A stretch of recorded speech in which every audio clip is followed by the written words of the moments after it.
了解科技，就不掌握未来。欢迎来到科技科基，这里是全球科技排行榜每周 Top 10，马上开始播报。Coco， 你知道第一批火星殖民者如何建造房屋、砖块混凝土从哪里来的吗？这个问题我还真没想过。那你可得仔细听。近日，伊朗哈拉兹米大学的研究团队在《太空学报》上发表论文，提出了11种不同的火星混凝土材料。其中最令人瞠目结舌的是 Astrocrete， 这种混凝土的原材料包括火星土壤和人类的血液。用血液造房子，真的能住得放心吗？你听我说嘛，这种利用血液加固砂浆的想法最早可以追溯到古罗马时代。Astrocrete 的概念之前由曼彻斯特大学的研究团队提出，他们发现血液中的人体血清白蛋白 Has 能够作为活体粘合剂，可以将火星土壤变得非常坚固，硬度是普通混凝土的3倍。这次的论文里，伊朗研究团队估算，一名宇航员在72周内产生的 Has 就可以建造一个小型住所。再利用先进的 3D 打印技术，未来火星房屋的建造将变得更加快捷。看来火星先驱们真的要抛头颅洒热血了。可不是嘛，有人认为这是一种突破，但也有人觉得这是对人体的不尊重。屏幕前的观众，你怎么看？欢迎留言。2009年的秋天，一颗名为 BSAT-1 的小型卫星乘坐印度火箭升空，飞向离地球700多公里的太空轨道。这颗外形如同魔方的小卫星，原本是为了收集科学数据而设计的，但到了2013年，它却陷入了沉默，不再传回任何有用的信息。近日，一位名叫 Piston Miner 的黑客与德国技术大学合作，决定唤醒这颗被遗忘的卫星。为了研究搞懂 BSAT-1 的工作原理，他复制组装了一个名为科学怪人蜜蜂卫星。另外 BSAT-1 的飞行速度是每秒 7.5 公里，100分钟就能绕地球一圈。如果要从地面传输数据信息，每次的通讯时间窗口只有15分钟。但黑客就是黑客， Piston Miner 通过一系列巧妙的操作，将必要的数据信号发送到卫星上，成功重启了 BSAT-1 对遥测系统，并进行了系统软件更新，使其恢复到出厂状态。更令人兴奋的是，这位黑客还意外修复了原本被认为失效的机载摄像头，拍下了一张9480字节的地球表面照片。这照片的曝光效果有些惨不忍睹呀。是的，但这并不妨碍 BSAT-1 重新上岗。未来20年，无线电爱好者们可以利用这颗卫星获取无线电信标，为搜索救援、导航定位等服务提供支持。看来黑客也不都是坏家伙。看完这个新闻，我愿意短暂原谅黑客们2秒钟。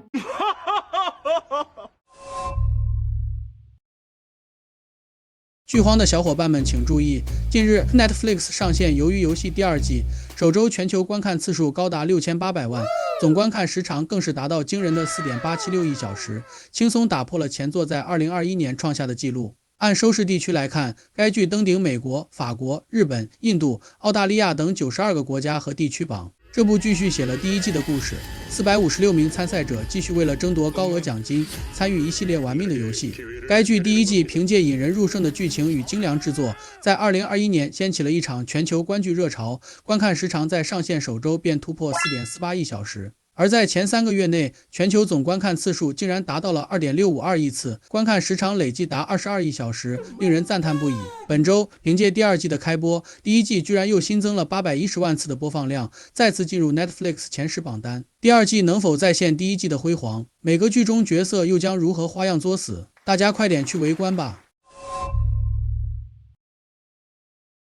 现在网络上谣言满天飞，那么如此多的谣言是怎么制造出来的呢？打死你都想不到 Apple 居然是幕后黑手之一。近日，英国新闻媒体 BBC 抨击苹果智能老是制造虚假信息，经常生成和事实不符的摘要内容，曲解新闻信息，严重误导用户。BBC 举例说明，在一篇报道谋杀案的报道中， Luigi Mangione 因谋杀 United Healthcare 首席执行官 Brian Thompson 被捕。苹果 Apple Intelligence 摘要第1句化缺该扩为 Luigi Mangione 开枪自杀，而事实上 Mangione 目前处于在压状态且依然活着。另一则体育新闻中， Apple Intelligence 摘要将非标运动员 Luke Littler 的半决赛胜利曲解为赢得 PDC 世界锦标赛冠军。对此你怎么看呢？这也太不靠谱了。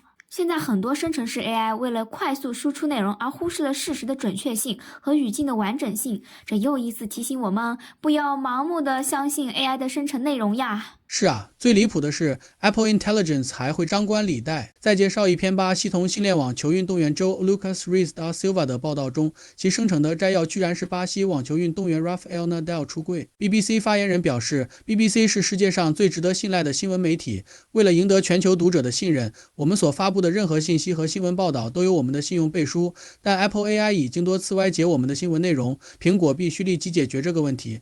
你有遇到过类似的误导性 AI 摘要吗？欢迎留言给我们分享。大家肯定都见过这个可爱的表情包，它来自于漫画家长野创作的吉伊卡哇系列。该漫画自2020年1月开始连载，2022年4月改编为动画。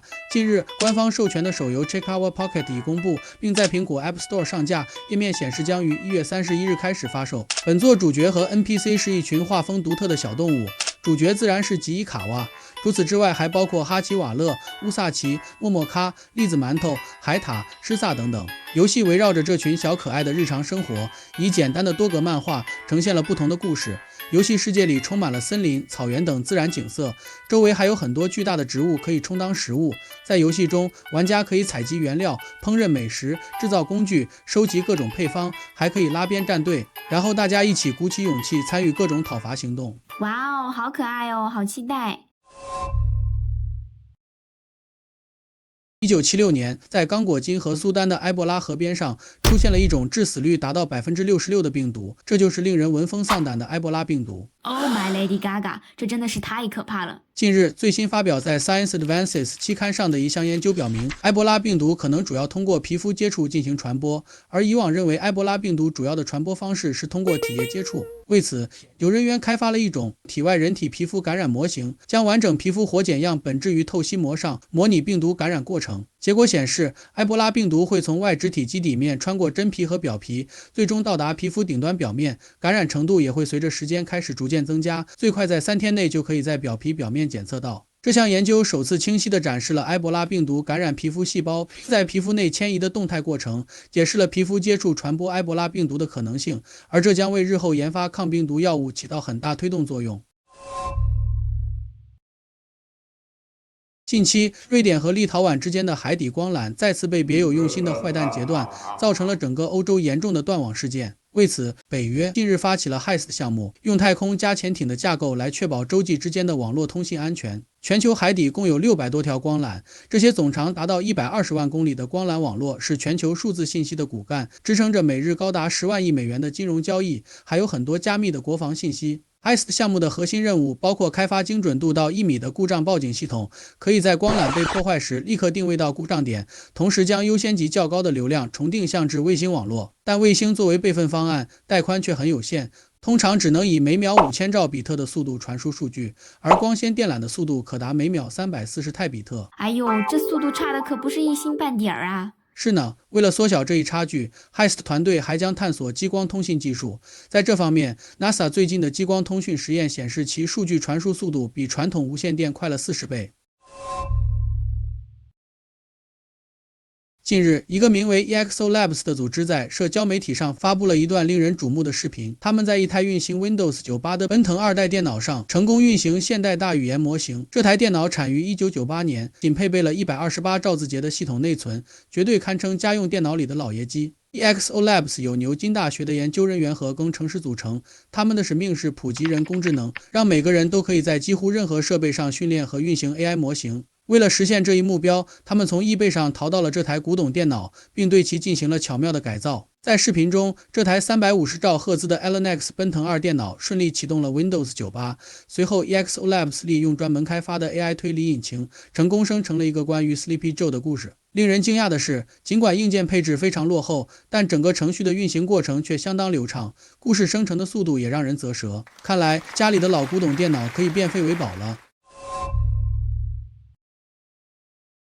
恐怖谷理论由日本机器人专家森正弘于1970年提出，当机器人与人类相似度达到某一水平时，人类的反应会变得异常负面。这意味着，若机器人的表情不够自然，就很容易引起人类的不适感。哎，这一点我感同身受，最害怕的就是机器人的诡异表情了。近日，日本大阪大学的研究团队推出了一项创新的动态面部表情合成技术，使人形机器人能够更加生动地表达情绪状态，如兴奋或困倦。以往，机器人的面部表情使用拼凑法来实现，需要预设多个动作场景，并在切换时尽量减少不自然的过渡动作。然而，这种方法复杂且容易引发不自然的表情变化。大阪大学的新技术则通过波形运动动态合成面部表情，将眨眼、打哈欠等动作转化为独立的波，并实时传递至机器人的面部相关区域，从而生成复杂的面部表情。大阪大学的团队表示，这项技术将使机器人能够表现出更生动自然的表情，并根据环境变化展现出不同的情绪，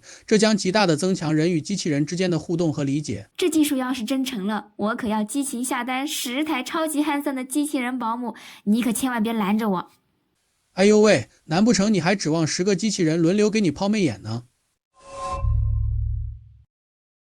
近日，在美国佛罗里达州的一起刑事案件中，法官首次接纳虚拟现实 VR 模拟视频作为证据。这起案件发生在2023年，被告米格尔·阿尔比苏在佛罗里达州开设婚礼场地，因妻子和儿子遭到攻击后向客人挥舞枪支，随后他被指控犯有使用致命武器的严重袭击罪。辩护律师肯帕多维茨援引佛罗里达州的 Stand Your Ground 自卫法，认为阿尔比苏的行为是出于正当防卫。为了更好地说服法官，辩护方特地制作了一段 VR 模拟视频来重现当时的案发场景，并通过 Oculus Quest 2头显展示给法庭。也许是以往的庭审过程太过无聊，这次的法官大人戴着 VR 眼镜看得津津有味。看来以后的法院庭审可以开门卖 VR 观赏票了，哈哈哈哈！这种技术确实是个完美的辩护工具，也能让法官身临其境地了解案情，但它是否真的能反映客观事实呢？未来是否需要引入审核或验证环节呢？还需要进一步完善。以上是本期播报，下期再见。